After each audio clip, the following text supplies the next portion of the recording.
Meu nome é Bruno, Rubens Bruno, eu sou aluno do primeiro ano no Seminário Presbiteriano Brasil Central. Estamos fazendo aqui um vídeo sobre a hermenêutica negra. Ela surgiu aí no século XX nos Estados Unidos. A hermenêutica negra surgiu lá nos Estados Unidos, que por sinal tem uma história um pouco parecida com a nossa história aqui no Brasil, na sua formação. Assim como o Brasil, os Estados Unidos nasceu como uma colônia de uma potência europeia, no caso deles foi a Inglaterra. E assim como no Brasil, existia um intenso tráfico de escravos pelo Atlântico, no qual eles buscavam negros na África para trabalhar nas plantações dos Estados Unidos, e especialmente no Sul, embora também houvesse uso de mão de obra escrava no norte dos Estados Unidos.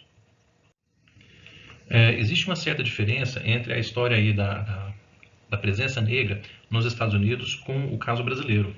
Embora o Brasil realmente seja um país, infelizmente, ainda muito racista, mas lá nos Estados Unidos existia uma segregação muito maior. E a gente vê, por exemplo, aqui no Brasil, que existe um trazer da cultura e da própria religião da África para o Brasil. Lá nos Estados Unidos isso aconteceu em menor grau, talvez alguma coisa ali no sul, na Louisiana, mas de maneira geral, o negro ele foi ensinado dentro do cristianismo, e ele é ensinado, por sinal, pelos brancos. O que acontecia era que, então, a versão da Bíblia que eles recebiam era a Bíblia que viesse a justificar a escravidão. Sobretudo, lia-se lá passagens do Antigo Testamento, como, por exemplo, a maldição dada por Deus para Cã. Então, os cuxitas, descendentes aí de Cã, filho de Noé, eles seriam naturalmente amaldiçoados. Isso era usado para justificar a escravidão do negro. E todos os textos em que se mostrava a escravidão dentro do contexto do Israel antigo. No entanto, passagens, especialmente do Novo Testamento, mostrando a igualdade entre as pessoas, a humanidade, e tudo isso eram desprezados dentro dessa versão, desse ensinar da Bíblia para os negros. O que vem a acontecer, portanto, é que os escravos, os negros nos Estados Unidos, eles vão desenvolver a sua própria igreja, a sua própria realidade enquanto igreja. Dentro daquelas pouquíssimas igrejas que eventualmente ainda aceitassem brancos e negros no mesmo espaço, assim, na mesma igreja, mas existiam divisões, olha, aqui é para branco, aqui é para negro, esses bancos sentam brancos, naqueles bancos lá no fundo, se tiver banco, é para negro. Inclusive tem um caso bastante conhecido, antológico, no qual um homem negro estava ali orando e ele foi retirado com agressões físicas de dentro da igreja, do espaço destinado a brancos. E ele pediu, gente, deixa eu terminar pelo menos a minha oração, mas não se respeitou nem isso, e foi tirado debaixo de violência física daquele espaço. Então os negros eles passaram a fazer e tiveram a sua experiência do seu cristianismo, da sua igreja, da forma deles, como negros então. Verdade seja dita, a igreja oficial anglicana não estava muito interessada e não fez nada a contento nessa evangelização dos negros. Os católicos também não. A experiência dessas igrejas negras, elas são sobretudo em realidade de igreja batista, igreja metodista, que são igrejas com uma vivência com a maior autonomia da igreja local, uma liturgia bem diversificada, bem leve, como a gente vê naqueles filmes, né? O pessoal negro cantando ali no sul dos Estados Unidos. E eles têm essa maior liberdade, e eles vão, então, tendo essa liberdade, né, de ter essa igreja da forma deles. O Joseph Washington, ele inclusive, parafraseando o Evangelho de João, ele escreve como é que é essa formação da igreja negra nos Estados Unidos. No princípio era a igreja negra estava com a comunidade negra e a igreja negra era a comunidade negra. De fato, ele explica que mais do que apenas serviço de culto, a realidade da vida cristã nessas comunidades era uma vida social e de ajuda mútua muito maior do que simplesmente o serviço de culto, propriamente dito. Olhando então num contínuo, a gente vê essa situação do negro, no qual ele teve a sua liberdade da condição de escravidão lá dos Estados Unidos, ainda colônia. No século XIX vem a abolição, mas essa abolição ela não vem acompanhada de assimilação, ela vem acompanhada de segregação. E os negros, então, nos Estados Unidos são pesadamente segregados do convívio com os brancos. Aquilo que a gente viu no Apartheid, na África do Sul, era exatamente aquilo que acontecia nos Estados Unidos no século XIX. No início do século XX, isso veio adquirir contornos realmente dramáticos. Ali a gente tem, por exemplo, a Ku Klux Klan, que matava negro simplesmente pelo fato de ser negro. E uma perseguição terrível, violência terrível, de maneira gratuita contra os negros, especialmente no sul dos Estados Unidos, muito racista. De maneira que quando a gente vai chegar na década de 1960, que é onde essa hermenêutica negra ela vai nascer, isso vem num contexto maior de luta pelos direitos da comunidade negra nos Estados Unidos. Isso vem crescendo desde, então, da colonização, da abolição, até chegarmos nos anos 1960, em que condições maiores propiciam essa busca pelos direitos da comunidade negra. É preciso entender que A hermenêutica negra ela não nasce do nada. Ela está num contexto de luta, de busca pelos direitos, né, reconhecimento, portanto, dos negros dentro do contexto da sociedade norte-americana. Mas eles também não estão sozinhos. Nós estamos vivendo nesse momento, nos 1960, um grande questionamento por parte de diversas categorias, diversos segmentos, contra a sociedade então vigente à época.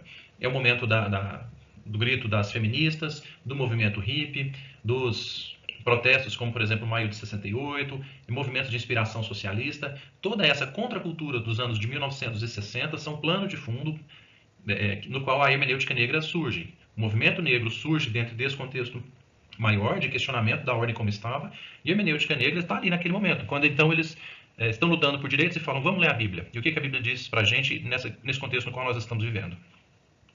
O principal nome, o mais conhecido, é Martin Luther King.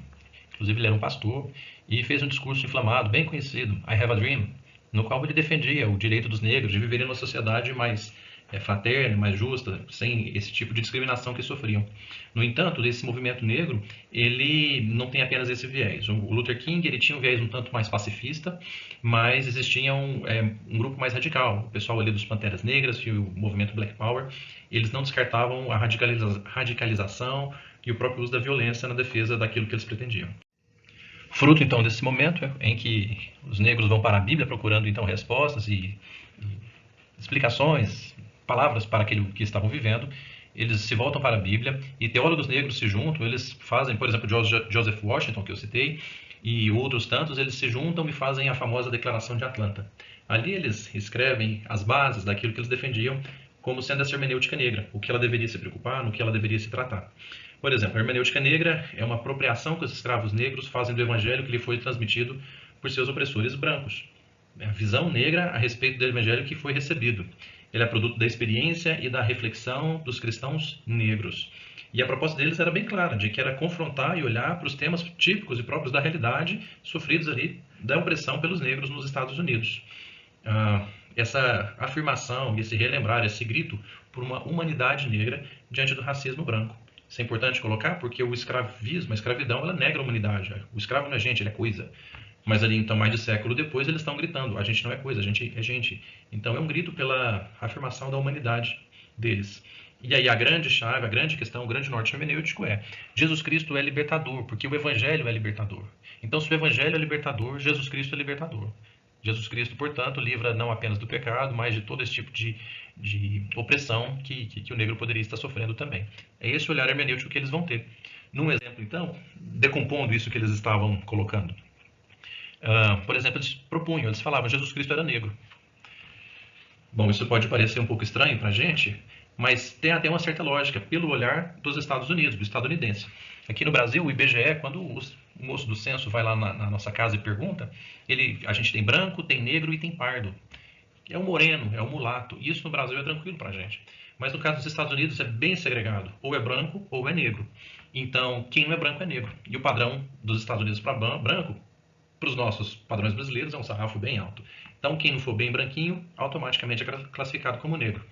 Os teólogos, então, negros falam, veja, Jesus Cristo é negro. Porque Jesus Cristo não se enquadra nesse padrão branquinho que vocês colocam no próprio censo aqui dos Estados Unidos. Eles afirmavam, por exemplo, que esse Jesus aí, com olhos azuis, cabelo loiro, era uma mera propaganda, instrumento de dominação da classe branca para justificar a sua condição de superioridade alegada. E eles afirmam então, não, essa não é a face verdadeira de Jesus Cristo, e Jesus Cristo nos Estados Unidos do século XX seria classificado como negro. Agora, essa negritude não seria apenas a negritude de pele e do fenótipo, é uma negritude sobretudo teológica, naquilo que a gente já falou. Se Jesus Cristo é o libertador, se é o evangelho que liberta, então Jesus Cristo é negro, porque ele se aproxima de nós, ele se compadece de nós, ele se coloca no nosso lugar, porque nós somos oprimidos, nós somos feitos escravos, e é Jesus que vai nos livrar da escravidão e dessa opressão que a gente está vivendo. Portanto, Jesus é negro no ponto de vista físico, mas sobretudo no aspecto teológico. Essa é a proposta deles. A teologia negra, a hermenêutica negra, ela tem ali o seu apogeu nos anos aí dos 1960, especialmente ali por volta de 1969, que é quando vem a Declaração de Atlanta, e a poeira vai baixando com o tempo depois. Hoje ela já se dedica mais a outros estudos, sobretudo aos estudos daquela igreja ancestral, como é que ela se formou. A meu ver, a hermenêutica negra ela falhou, e pode ser um exemplo para a gente, do que não se fazer no sentido de nós olharmos diante da nossa realidade, por mais legítima que ela seja, mas nós tentarmos impor à nossa agenda a Bíblia. Então, diante da minha agenda, daquilo que eu defendo, daquilo que eu quero, por mais correto que isso possa eventualmente parecer, mas o erro está em querer impor a Bíblia para ela falar aquilo que eu falo. No caso em específico, Jesus Cristo é libertador da nossa condição econômica de exploração. É disso que o Evangelho fala. Jesus Cristo é libertador do pecado, libertador de Satanás, não é? Então, essa extrapolação de colocar Jesus Cristo como libertador nesse viés econômico, social, por melhor que seja, é uma imposição da nossa agenda à Bíblia. E isso é um exemplo que a gente, então, tem do que não se fazer. No entanto, eu reconheço que existe um clamor por misericórdia e sensibilidade. E o pastor e a própria igreja têm que dar a mão à palmatória, porque foi ela, uma sociedade branca, conservadora, que excluiu, judiou, matou, esquartejou, estuprou o negro ao longo do tempo todo. Então, a gente se mostrar insensível e nada misericordioso também não é correto, também não é cristão. Só surgiu esse grito da hermenêutica negra porque existia a insensibilidade da igreja e a gente precisa reconhecer isso. Então, o correto não é impormos a nossa agenda, a palavra de Deus, mas encontrarmos nela misericórdia, graça, sensibilidade para quem está sofrendo e, sobretudo, não compactuarmos com o pecado de forma alguma. Para mim é muito claro, quando a gente pensa na igreja, a igreja vai estar toda ela diante do trono do Cordeiro, gente de todas as nações, de todas as raças. Brancos e negros estarão ali adorando a Deus, nenhum superior ao outro. A igreja tem que gritar isso e não pode de maneira nenhuma compactuar com o racismo em qualquer de suas formas. Falhamos no passado em denunciar essa triste realidade. Fica a lição, não devemos cair eventualmente nos mesmos erros da hermenêutica negra, mas fica a lição de não cairmos também no erro da omissão diante desse tipo de pecado que nasce na sociedade e encontra seu eco na igreja. Para esse trabalho, eu usei como referência o livro A Teologia do século XX, do Rossino Gibellini. Ele trata de muitos outros assuntos, mas realmente no capítulo destinado a explicar a hermenêutica negra. Também usei um artigo do Vinícius Nakano e do Lindiógenes Ferreira, muito bom, ele é da PUC daqui de Goiânia, a interpretação da Bíblia a partir da hermenêutica negra. Esse é um artigo que eles escreveram.